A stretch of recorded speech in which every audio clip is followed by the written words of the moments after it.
Yeah, it's been a real fun, eye-opening experience, because it turns out, having never really played, like seriously played, a real ass of any kind racing game in my life, I'm not good at them. Yeah. But what you can absolutely anticipate and expect is that the reward and the satisfaction is going to be immense.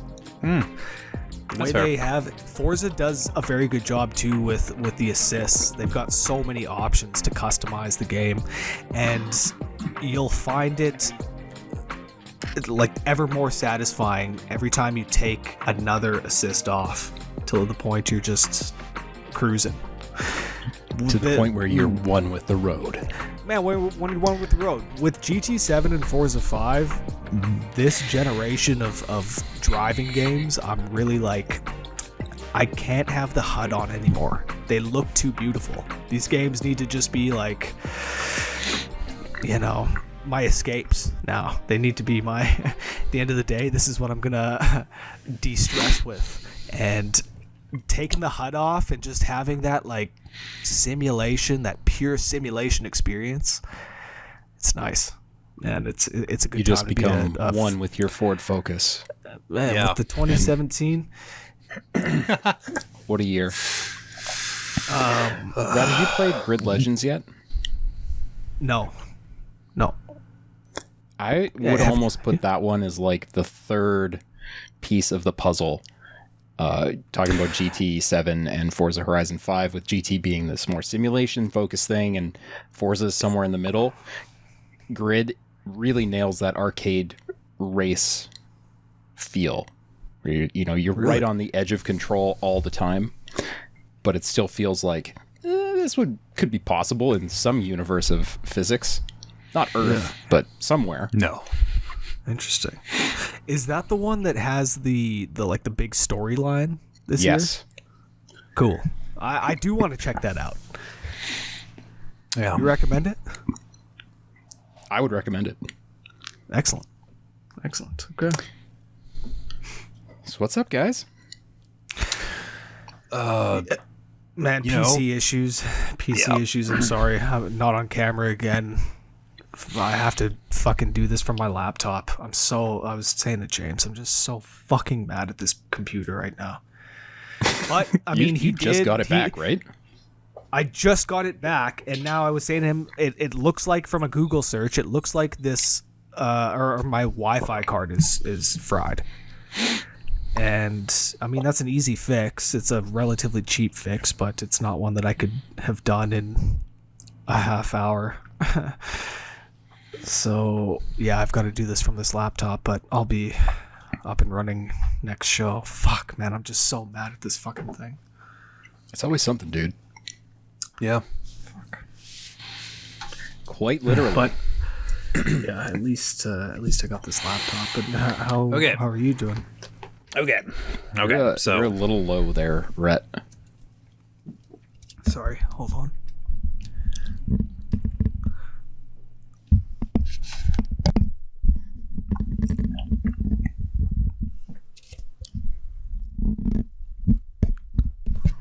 Better.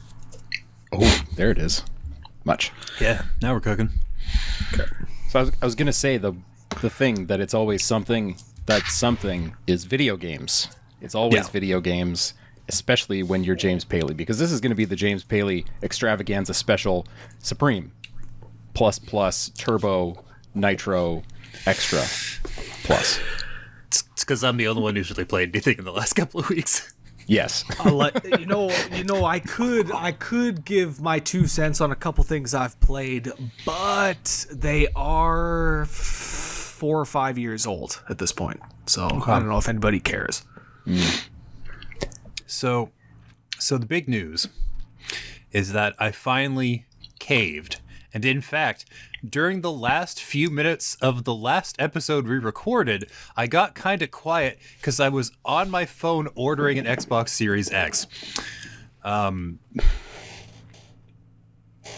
So that came in, and I set it up and immediately installed 2 games and like 6 more that I haven't touched yet. But I immediately installed 2 games. That was Forza Horizon 5 and Riders Republic. Nice. Yeah, Series X is going to be my console in which I play things I do not normally think about in the slightest. And I put a little bit of time to Riders Republic, and it it sort of occupies the same basic space as Forza Horizon 5, where you were a person doing the cool extreme bullshit in a big map, but Forza has cars, and it turns out that's just what my badly wired brain desperately needed at this point. So I've played Riders Republic, and I can tell you with some certainty that I will put many hours into it at some point in the future. But I have to get through a bunch more Forza Horizon 5 first, because it's too addicting. Boy, oh boy. Turns out, if you make a seamless, user-friendly open world experience where you can just kind of like painlessly flow from one experience to the next without any sort of trouble, and the traveling to and fro to these experiences is also painless and fun and cool, I will play the fuck out of that game.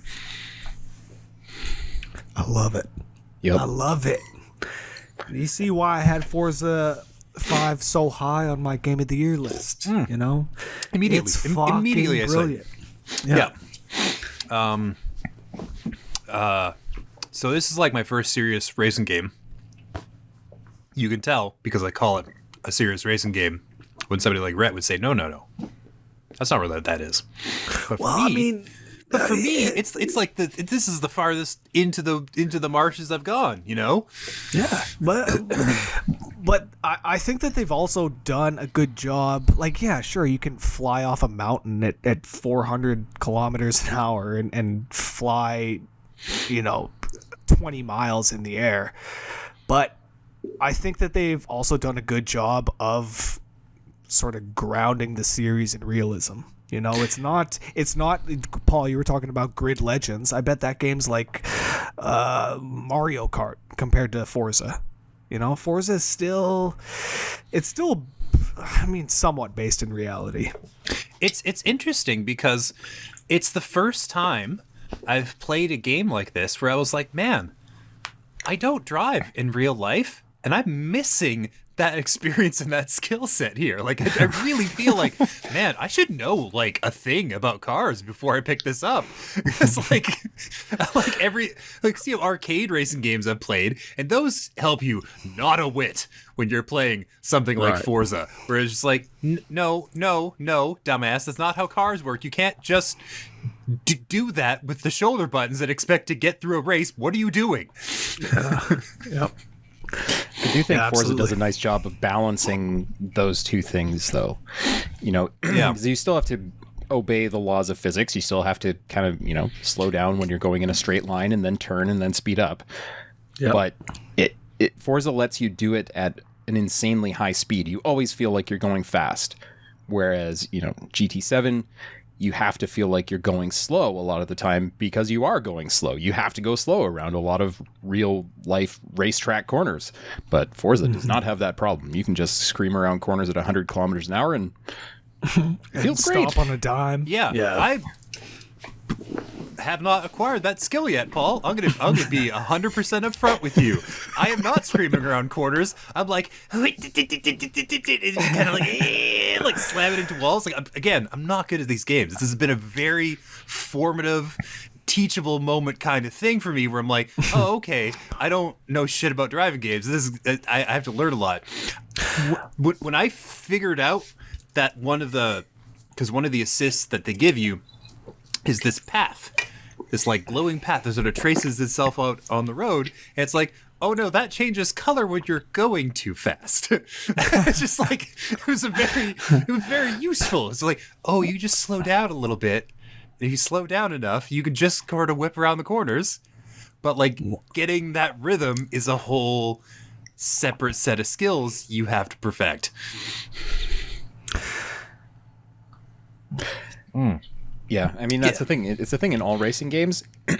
I think the purest form of that, or the most hyper-focused version of that, is a rally game, especially a realistic rally game, where you're like breathing on the stick left and right, because anything more than that and you're dead. Like you're off the road, you're upside down, you're crashed into a tree. And WRC when you 10. get that right, it just feels incredible. You're ripping through the forest, you're going like 200 kilometers an hour. Oh, There's so good. nothing more intense than rally racing, but holy fuck, is it difficult. I was gonna say what's nice about Forza as far as like a new player, James, the way that they let you like customize the vehicles right off the bat to sort of personalize the experience.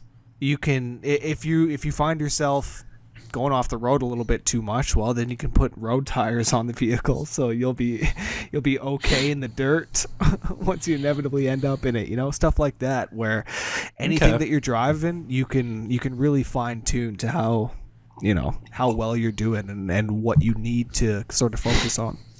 Maybe I'll spend a couple hours really trying all the different settings in that Ford Focus and turn it into the Dream Machine, and then I'll tune it up to S-Class and fucking that'll be it, baby. I fucking love it, man. What do you mean turn it into the Dream Machine? It already is the Dream Machine. Bro, stock off the lot, $27,000. Yeah. Power windows, power locks. Whoo, baby. I haven't done a lot of customization stuff because it's like I don't really see most of the car. I did write "dude" in huge letters on one side, and I gave it Joker colors because those are the colors I love, purple and green. That's my jam, just generally when I'm customizing. For the last like 2 or 3 years, anytime I get a chance to like make a thing look a certain way, purple and green. And so that's cool, but I should also, mess with the tires, mess with that sort of things that I'm like... Yeah, put some dirt tires in there. Yeah, put some dirt tires on it. Yeah, that's fair. And yeah, I don't know. That'll be probably all I'll do. It's interesting because I was like, well, obviously, because you can see the car ranks and stuff like that. I was like, well, obviously, I should go S-Class. And it's like, no, James... That is entirely too much power for your busted ass to handle. Those are fucking rocket ships. Oh my god, it's insane. I've got like a Ducati or like something crazy like that, like an S2, something in the S2 class. And it's just like, you like, just nudge the right trigger. It's just like... Well, that's another thing, though. How good is the sound design in that game? You said that you really good. You don't see much of the cars, so you're playing which camera view? Cockpit? No, I'm too scrubby for that. No, it has to be. I have to see as much of the vehicle as I can. So I just see the back, but I do see the vehicle. You can see the vehicle. Okay. Yeah, I see a little bit. I love and Gran Turismo does this very well. Also, I love how the sound will change if you're in the vehicle or out of the vehicle. Both games do it very, very well. It kind of reminds me of playing Mario when you would go underwater and the music would kind of get that sort of low. Yeah. One of the things that's really stood out to me has been the ambient weather effects and like how the roads and how the environments look and feel during like day or night or rainy weather. Like I was driving and it was raining and it was like mid-afternoon and I got this like crazy burst of nostalgia. I was just like, oh my god, this is connecting to real life experiences in a really like bone deep way. I'm like, oh man, this feels great. Man, I love it. I feel like this is the start of a long, beautiful relationship with driving games for you. I think the next step, you'll see, 6 months, maybe even sooner. You'll be looking for a wheel. No, I don't know about that, man. because I don't know how to actually drive. So there's like there's roadblocks to me taking that next step. So that's where you get GT. GT will it'll definitely teach you better than Forza. Man, maybe you should get some real experience, but you know. Yeah. You talking about all the different cars and stuff, James, reminds me of one of my favorite things about the Forza series, or the Forza Horizon series in general, is the way they introduce you to the game. The first 10 or 15 minutes of all of those games is as perfect a gaming experience as you can get to, because it drops you into the world with car A in environment A, and here, drive around a bit. And then you get to the checkpoint, and then you're in car B in environment B, and it kind of shows you the entire gamut of what is available in this game in that space of time in a really tight, well-presented way. Yeah. It's a very well-crafted intro sequence, because it not only that, but it gives you the vibe, the emotional tone of it. And just like this is the kind of feel we're going for, and I'm pretty impressed that all of it takes place in Mexico. I'm learning. You're just like, wow, I didn't really have a complete picture or even anything close to one of that country in my head, and then you're just like, no, you got your juggles, you got your forests, you got a lot of spaces that would look incredibly familiar to somebody local. It's fascinating stuff, and they try to like really integrate as much Mexican culture, Mexican car culture as they can, and it really feels very genuine, and I really appreciate that. Have you done the mission where you run 30 pounds of coke over the border? I have not read. Okay. Oh, sorry, spoilers. Fuck, my bad. Yeah, of course. It's coming. Spoiler alert. The very important story of Forza Horizon 5. Yeah. I'll tell you one story that you do need to get on board with in Forza Horizon 5, and that's adding some friends to your friends list that have played Forza Horizon 5, because this is really going to engage your lizard brain in particular, James. Because if you add me and you add Rhett to your friends list, you're going to go off a jump, and it's going to say, you went 112 meters, and it's going to say, Paul and Rhett went 300 and 400 meters, and you're going to turn around, and you're going to go over that jump about 57 more times until you get a higher score. I actually have you, Paul, already in my contacts somehow. I don't remember from what or when, like something we did, because I'm using my Microsoft account from like back in the day, right? So like you're in there, and so is Trevor, actually. But like that's beautiful. That's beautiful. Fascinating. Yeah, right. So like I'll have to add a few more people. Maybe I'll like, and Alex Everett is also in there. I think it's scooped like my like contacts from Discord or something. It was just like, all right, get y'all. But doesn't Sony own Discord? Sony owns a piece of Discord. Yeah. Okay. Just like Elon Musk owns a piece of Twitter, but it's not the whole thing. Gotcha. All right, so you're playing Forza Horizon 5. Does that mean you're a Game Pass guy now? Yes. Okay. I don't know if it's still on there, but you should go check, because this game would be your jam. It's called Yes, Your Grace. Narita Boy. Oh. Yeah, okay. Narita Boy as well, but Yes, Your Grace is it's a fascinating story, and you will love it. Nice. Yeah, I've got my best friend and I, we're trying to do this thing where we get together at least once a week and play like fighting or racing games or whatever. So I've downloaded Injustice 2 so that me and him can beat the dog shit out of each other with DC comic book characters, because that sounds like a great time. Gotta be about time for Injustice 3, hey? Yes. You would think so. I feel like those guys are. I was gonna say those guys are probably busy, but it's NetherRealm, isn't it, that does the Injustice games? Because it's like a Mortal Kombat skin. Yeah, they did MK last year. Yeah. You got to think that Injustice is coming. Yeah, well, they'll at least announce it soon. Yeah. Oh, that would. I think. Man, MK was before that, wasn't it? Was it? I don't know. Maybe it was 2020. I don't know. Yeah, 2020. maybe. I just remember seeing the commercials for MK11, and never skipping them because they were so expertly crafted. And it was like, you guys using music and sound effects and time with each other. I'll professionally. Fucking sick. Sick. It was a brilliant game. I spent a good 6 months learning Kano. And how'd that work out for you? Well, I don't play it anymore, so you tell me. I don't know. It was horrible. It was horrible. Yeah, some would say it's for the best. Yeah. It's horrible. Let's see. What else? I did touch Riders Revoke for like 5 minutes, and it seems right up my alley, but just like Elden Ring, it's on a back burner for now. Yeah. I did play a lot of Elden Ring for like a week after our last recording session, and then a bunch of shit came in, and I was like, no, I gotta put this away for a while.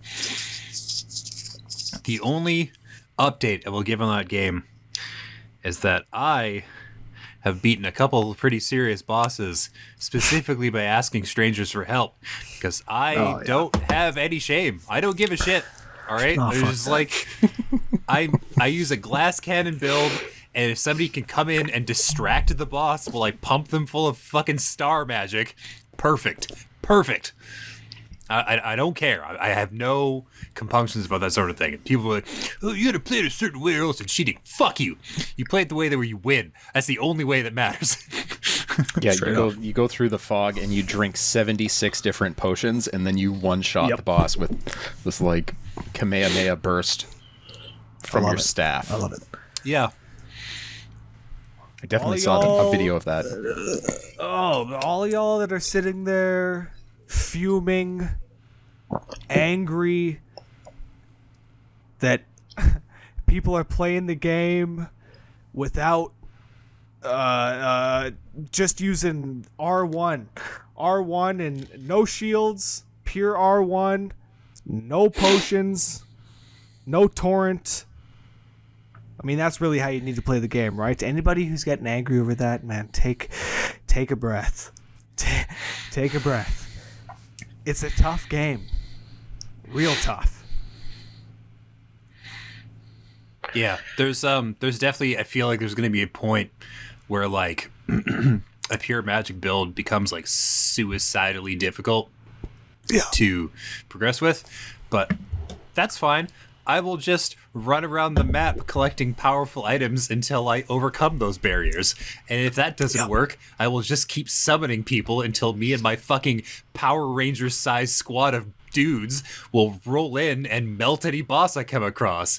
And if a group of mobs is too tough, I will just run past them, because that's the amazing part of this game. If something is tough, you can just nope the fuck out of there. It don't matter. Yeah.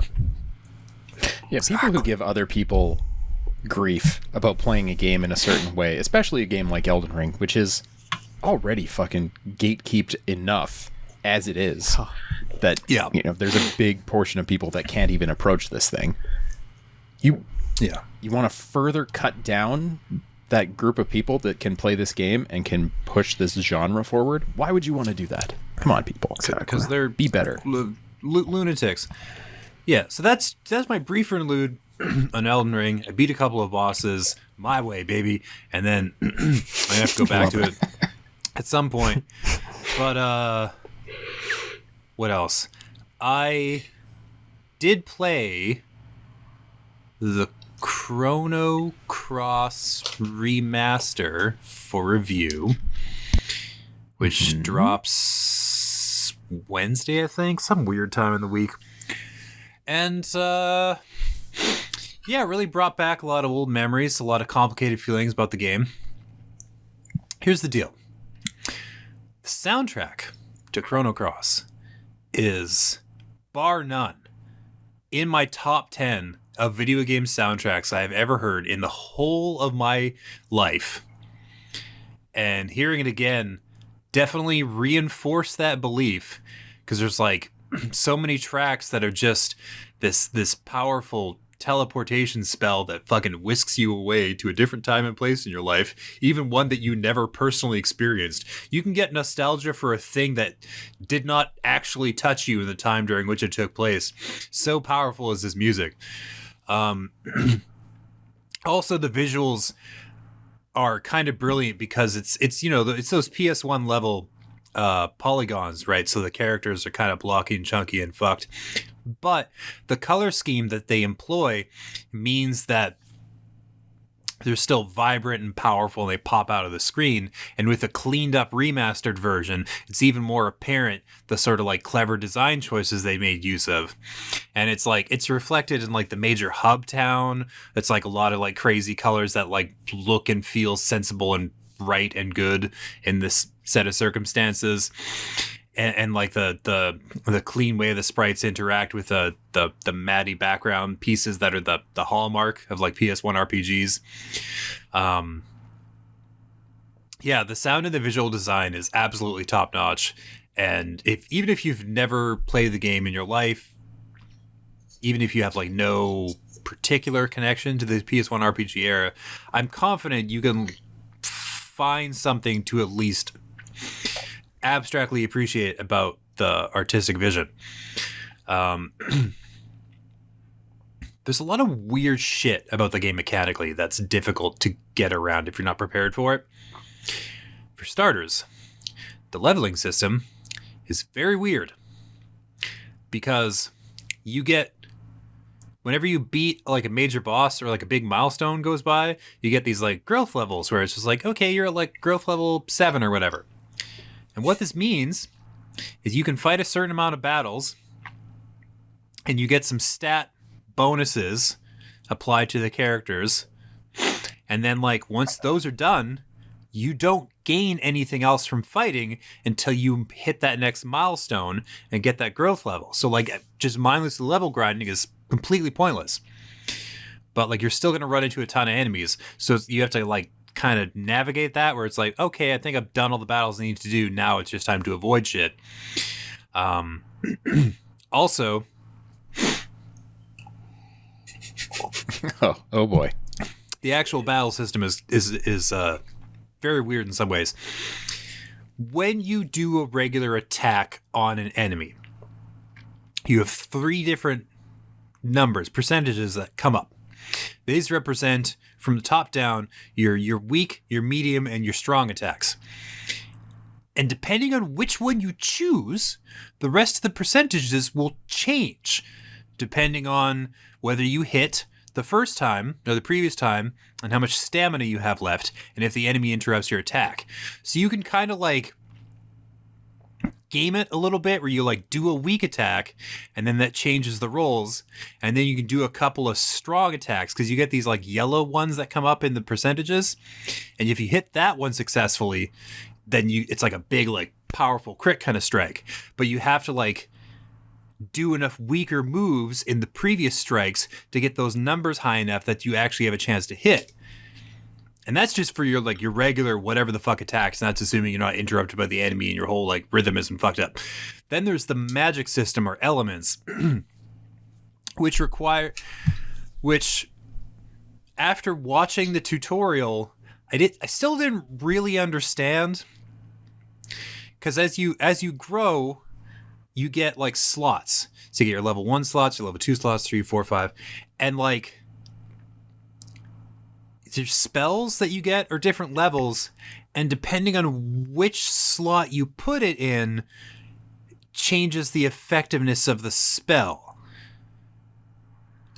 So you have to like pick where it's got to go very deliberately in order to make the best use of it. It means you have to make some really hard decisions about what you're including and what you're not.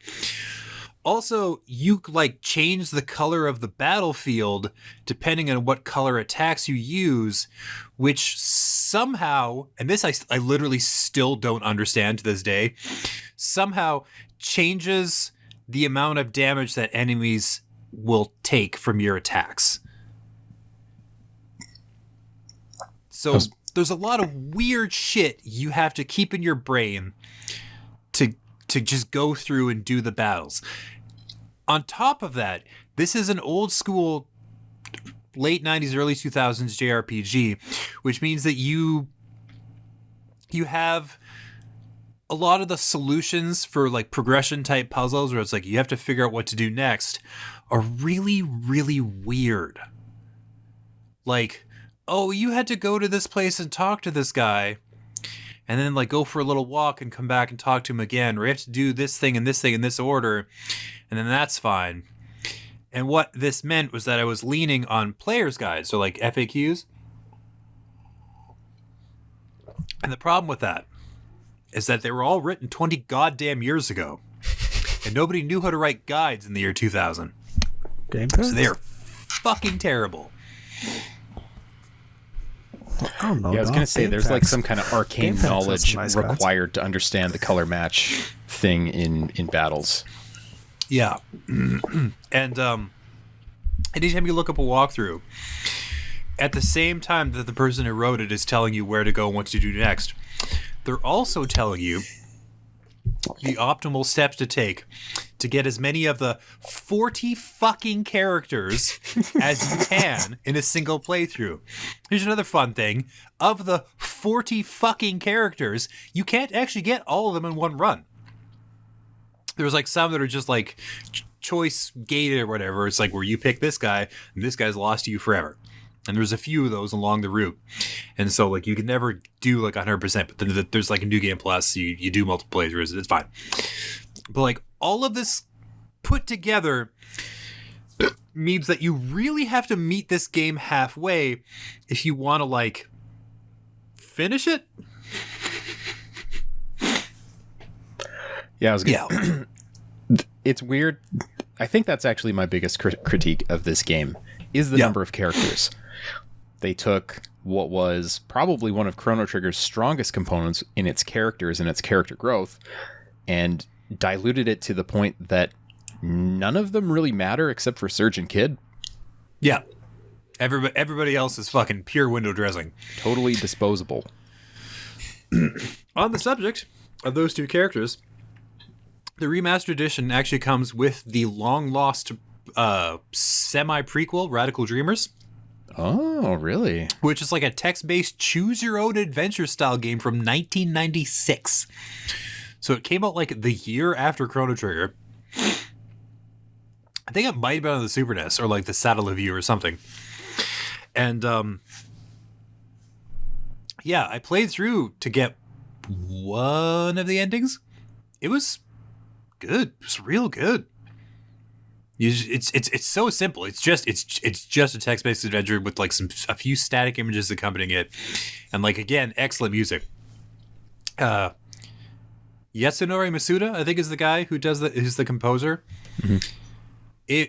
He's a fucking legend when it comes to video game music composition. Like he did Chrono Trigger, he did Chrono Cross, he did Radical Dreamers, he did there was like I think if you look up his credits, he's got some other like real big heavy hitters. And all of them are fucking legendary tunes. I think some new retro-ass looking game recruited him for the music, which is like wild. Yeah, he did Xenogears, most recently Xenoblade Chronicles 3, Edge of Eternity, Final Fantasy 15 Episode Ignis. Yeah. Just Eden, great. Which I think was like a Chrono Trigger ripoff game, pretty much. Yeah, I think that's what I was thinking of. It was like the little one that like lifted Kid a lot Icarus of like Uprising. Yeah. Lots of things. Yeah, he's a serious heavy hitter when it comes to music, and his Chrono Cross stuff is like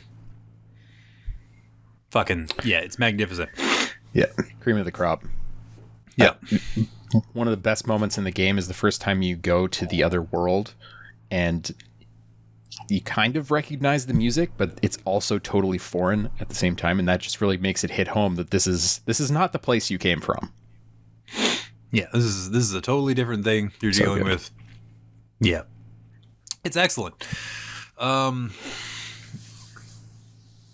if you're like, especially if you're like a big Square Enix fan, and you're like, oh, I totally missed this one. This one like flew under my radar or whatever, you know. It has all of the like storytelling, aesthetic, mechanical hallmarks that you've come to fucking love and appreciate from Square Enix games in a proto form, but that's still surprisingly refined and well constructed. Mechanically, it's a little bum jumped, but that's fine, man. You just push. Yeah, I don't Is know. that just on Switch, or is it on other platforms? PS4, PC. I played it on, well, PS5, strictly speaking, but yeah. Sweet. Yeah. Now that it's on PC, it'll be interesting to see if the community that fixed Final Fantasy IX, all the sprites and all the backgrounds and all that, if they give the same treatment to Chrono Cross. Yeah, I could see that same AI tech being really, really valuable for the Chrono Cross matte backgrounds. I didn't find it particularly off-putting, but I think I'm kind of the wrong target demographic for that sort of fix. Because, like, it's like the backgrounds looked fucked, but also I'm playing on like a 50-inch TV, so like, it's not gonna look that good. Right? You just take what you get, you know? I as somebody who grew up on the old school shit, I recognize that certain things simply do not translate to giant ass 4K televisions. You just can't, man. And a little bit is going to get lost in translation, and that's okay. Because the character models are still crisp, and the music still sounds great, and everything's like scaled and ratioed correctly. That's like really, really, you do that, and then it's like, we're good, you know? Do what you can with the fucking matte backgrounds.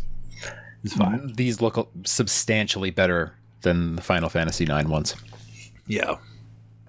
Maybe they had the source material to work from on this project. Yes. James, if you want to take a break from talking, I can. I've got a little bit of a bone to pick with Destiny 2. Please let us hear it, man. What's your bone to pick with Destiny 2? Still love it. The Witch Queen is a great expansion, great world, lots of great new things to do, new weapons and armors and things like that. My bone to pick is more with Bungie itself, and I don't really know what the solution is to this, because the problem with all live service games is the way they go about nerfing things that work. You know, you've got a big player base, and they're going to spend time finding things that work. Combinations of gear and skills and abilities that are powerful and work well for the various missions and things like that. And bar none, those things get nerfed. Fuck. I mean, there's a big enough community that they just go out and find other things that are equally broken or equally exploitable. Man, I don't like it. You go to a lot of trouble, especially when you find something that works really well. You know, a combination of this class of Void Warlock and this helmet and that grenade combination, and you really like it. You're having a great time. And then you come online one week and it doesn't really work. It's just fucked. Yeah, I get why they do it, but me off. I'm okay with nerfs like that so long as they buff up something else as well, because then it's like a double victory, because then I get to like I still have a viable path forward, and if I do my research, I can find a cool new build to play with. This was something that Diablo 3 got really right, where like a build was like, oh no, that doesn't really work anymore. But guess what? Here's this crazy shit we're just gonna lay at your feet, and then you pick that up, and it's like, I'm a killing machine on two legs, you know. And they would just, but it rotated regularly, so you were never bored. Mm-hmm. I like that. Yeah, I definitely get that, but I think also that it just rotates a little too slowly. There's not enough new content to keep you entertained with all the nerfs, or keep you wanting to try to find those new combinations. Because for this expansion and this season in general, they overhauled the Void ability, or the Void class in general, to be more powerful. So Void builds better than anything else right now. And they just keep squashing down all the things people find. And that's just going to keep happening until they do the same sort of overhaul with one of the other ability trees. Yeah, it's why I stopped playing Destiny. It's why I stopped playing Call of Duty, because every update there was a new meta, and if you didn't fucking change your character and change your abilities and change everything that you enjoyed about the game, you were going to fall behind. I will say that the bar for needing to do all those things is very, very high. Unless you're doing the most difficult Grandmaster Nightfall modes, you kind of don't need to touch that stuff. Okay, cool. You can build whatever you want to do the things. But if you want to be the one doing all the legendary stuff, you do need to play the game, and you do need to grind quite a bit. It's been very grindy. One of the new mechanics is building or crafting your own weapons.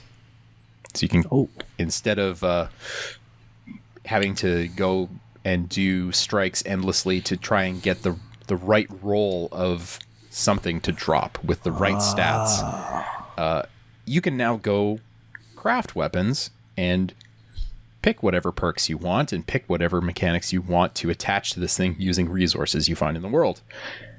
Unfortunately, the ability to craft weapons is gated behind finding said weapons and having them drop from other events. So one grind has been replaced with another grind where I now need to find 5 of this bow in order to craft my own bow. What? And I can't even find one, let alone the 5. I've been playing a lot of Destiny. It's artificially stretched out. Sounds like a bunch of bullshit. It's a tough balance because, like, of course, I think of Diablo 3 because that's the only game like this that I played in the last 5 years. But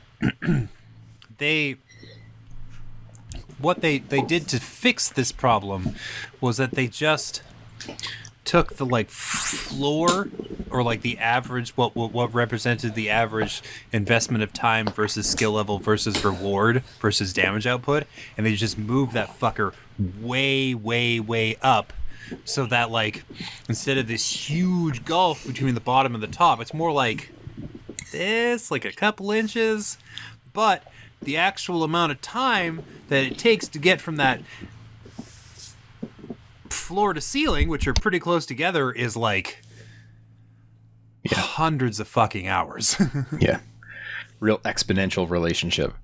And I get why they do that. They don't want people to finish all the content in, they've got a 16-week long season of the Risen planned out, and there's content for those 16 weeks.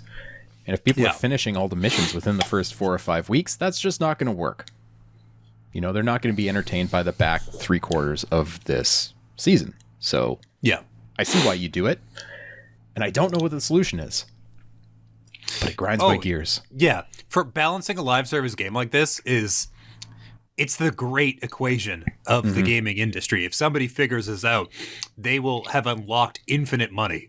It was just that's it. If you figure out how to do this in such a way that the progression is good and the balance is good, people push forward at a pace that pleases them, and you can do so for a majority of the player base, you, my friend, have unlocked the solid gold skin for all of your possessions. You are Midas now. That's it. You make all the money. But every single live service game tries to fix this problem in different ways, and they all meet with at best mixed levels of success, because it's just unbelievably fucking difficult. Because you get these outlier players who take all of your carefully built systems, turn them on their head, dunk said head in the fucking toilet, and just move on. They're like, no, I figured out the the cheese, you know, and suddenly the chase is over. I'm the strongest in the land, and fuck anybody who tries to approach me.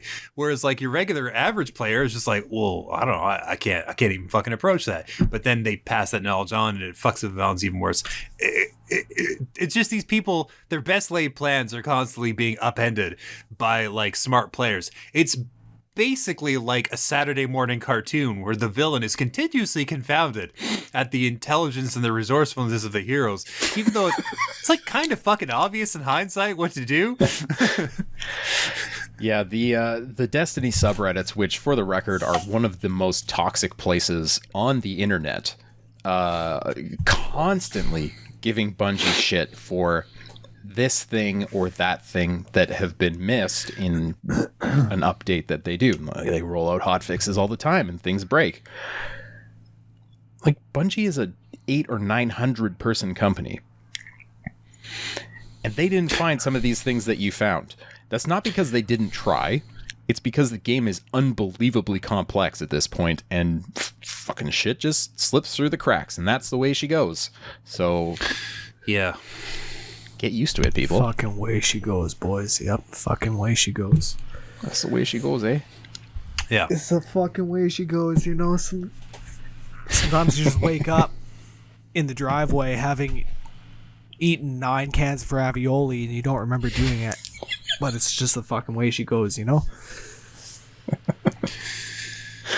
This sounds like a real life experience. Rhett, I'm going to go on a hard divergence for a second. Are you familiar with the television show Letterkenny? Oh, fuck. I thought you were going to say Trailer Park Boys. Yeah, Letterkenny? Yes. Oh, yeah. Okay, well, good. Good. Yeah. Okay. Good. Fuck you, Shorzy. It's yeah.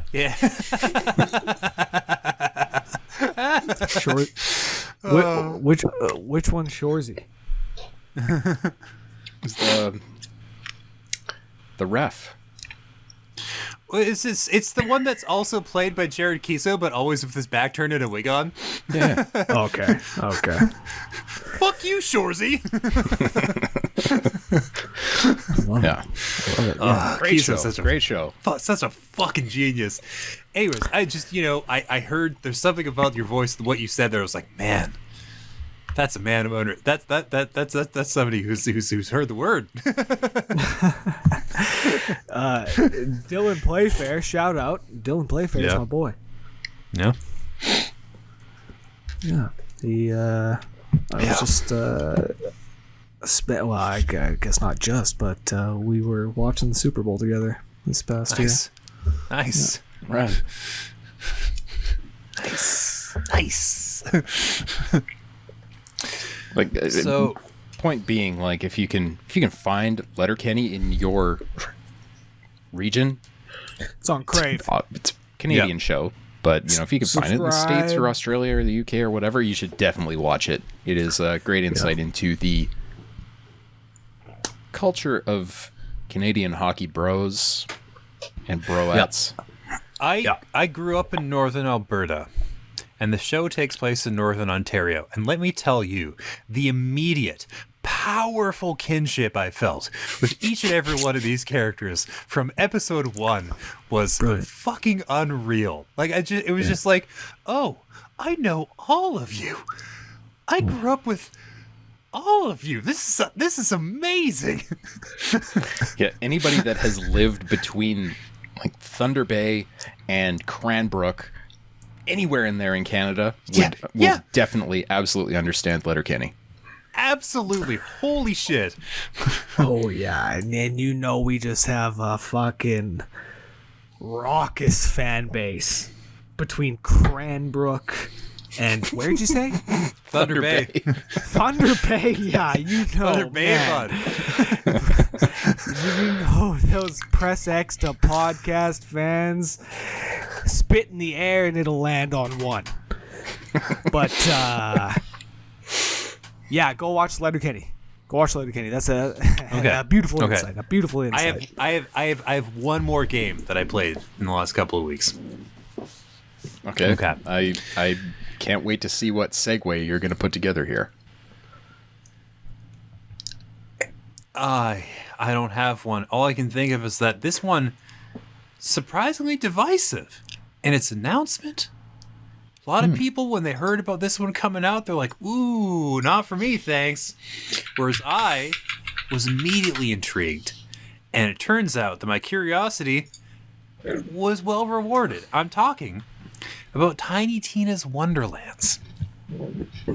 Okay. Now, Ashley Birch plays the titular character, and if you watched, if you were like in the gaming tertiary entertainment sphere, you know, the critics and the YouTubers and the, you know, the peeps, there's a pretty even split of people who like love this character and despise this character because, you know, she sounds like a tiny fucking cartoon, which is really all the more credit to Ashley Birch. A fucking incredible performance when you consider the other things she's done, and you hold them up next to Tiny Tina, and you're like, that can't possibly be the same person, but yes, it absolutely is.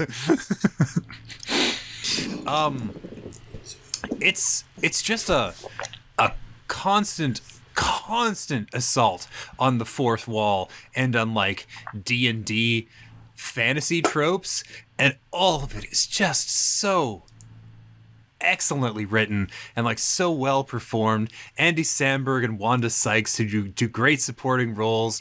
Will Arnett does a great turn as the main villain. Ashley Birch just absolutely fucking crushes it as that Tiny cast Tina. is so good. Damn. Yeah. Wow. and like it's a Borderlands game that I might like finish actually. Like I might actually play it through to the end because they layered this like cool magic system on top of the guns because of course there's guns. It doesn't matter if they're in a fantasy setting. Fuck you.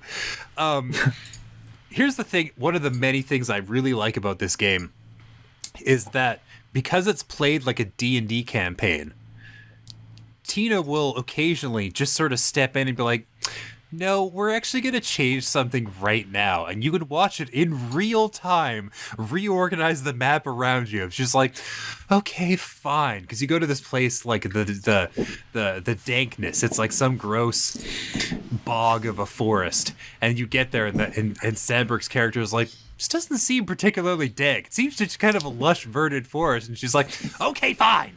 It's like, all of the trees die, and all these mushrooms sprout up, and it's the dankest shit you've ever seen.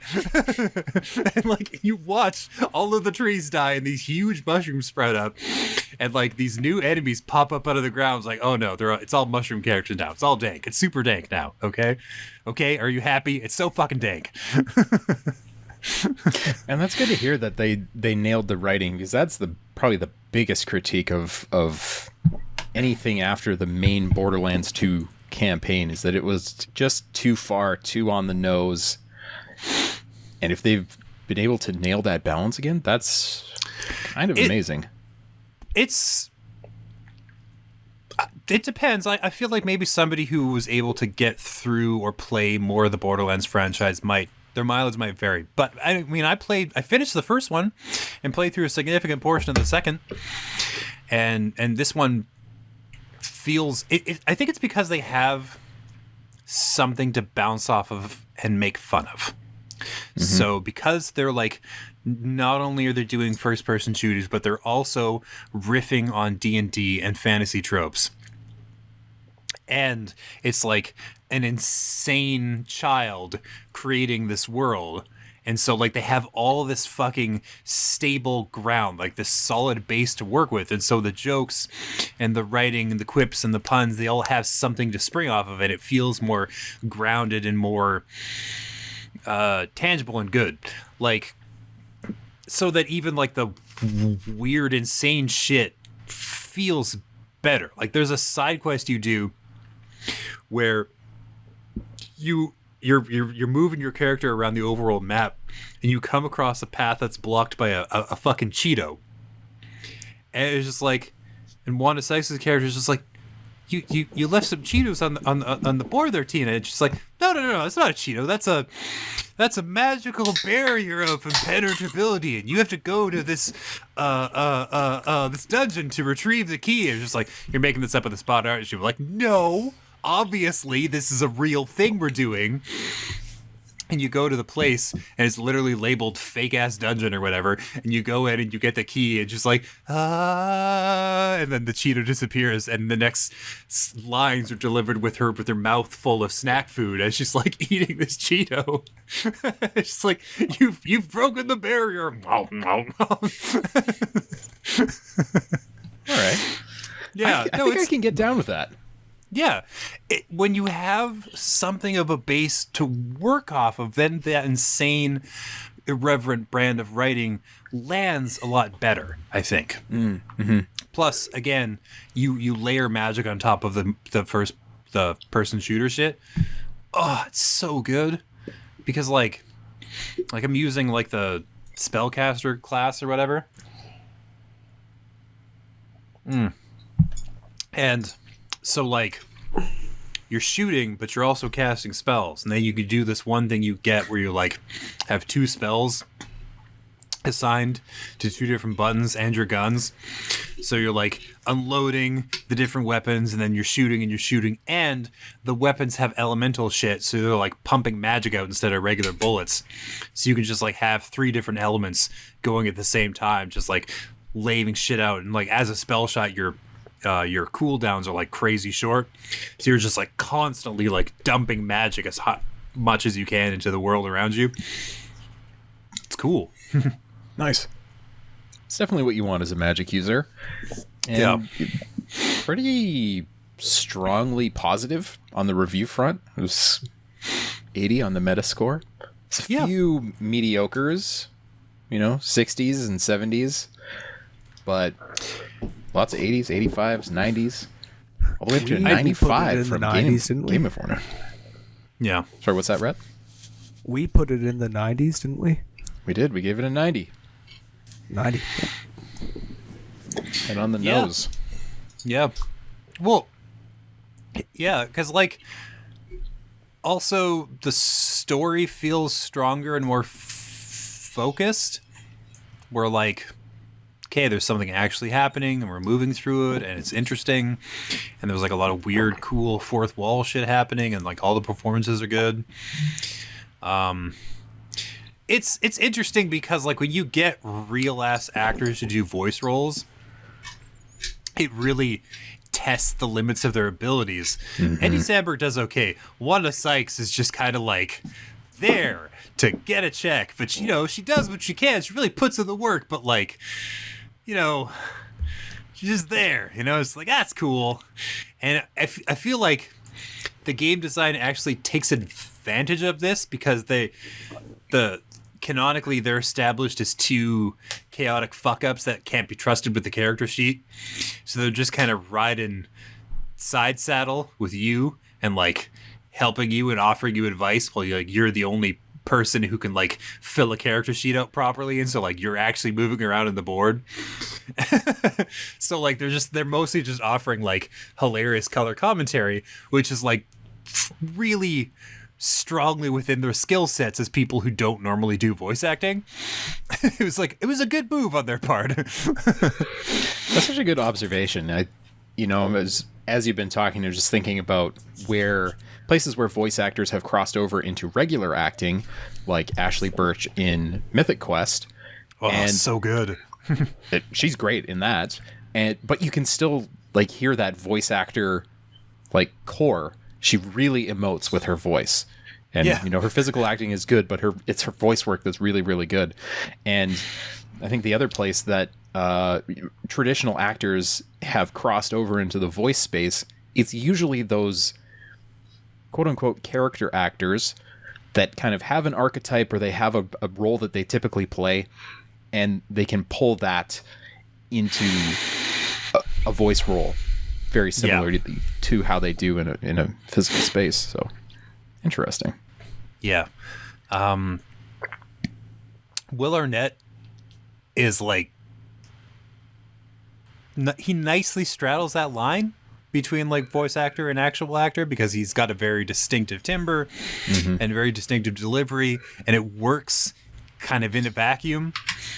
And he's done a lot of animated stuff. And he's done a lot of stuff like that, whereas like he's really taken advantage of that space, which is good for him, honestly.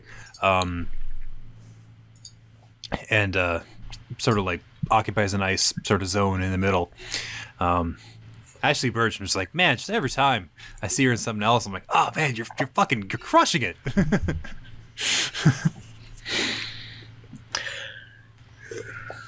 Yeah, just reading through the list of the other actors that are in there. Lots of voice actor staples in there as well. But glad to hear that they hold up. You know, the real actors hold up against the people who do this all the time. They definitely put them in a space best suited for their voice acting skills. That's good. And like sometimes they don't do that. Like the tragic casting of fucking Peter Dinklage in the original Destiny, which is just like, it's like, no man, you're just not built for that shit, and that's fine. Like it's so unfair because Dinklage is such a fucking powerhouse of an actor. I watched him in a movie, Cyrano, came out last year, and he was just like an absolute fucking just a knockout performance. But he's not a voice actor, and you can't shoehorn him into that space. I heard some of that again for the first time not that long ago, and holy shit, is it bad? Like, it is atrociously bad. Yeah, it's a tough space to occupy, and some actors just fucking can't, and that's fine. Yep. Then on the other end of the spectrum, there's the voice actors who can and do any voice at any time in any game. You know, someone like Nolan North, you know, came in for Peter Dinklage as the voice of the Ghost in Destiny and Destiny 2. They give him a lot of runway in those games, especially in the more recent expansions. There's plenty of side missions and stuff where the Ghost is like doing impressions of other characters in Destiny, and they're like hilariously accurate. Well, because Nolan's the man. And you might think to yourself, listeners, I don't know if I'd recognize his voice. And it's like, no, that's kind of the point. You've heard it like 40 fucking times. I promise. You've absolutely heard dozens of his roles in video games. Him and, Troy Baker. And Matthew Mercer. Matt Mercer, Troy Baker, and Nolan North. Those are the three white guys who comprise most of the video game voices. Yeah. Your favorite game? One of those three. Yes. Probably Nolan North or Troy Baker. Yeah. Cool. Yep. I'm gonna have to download Wonderlands. Give that a shot. Yeah. Maybe before, maybe after Elden Ring, which is still on the table for me. I will get Elden Ring, dog. I will update on the podcast when and if I play it.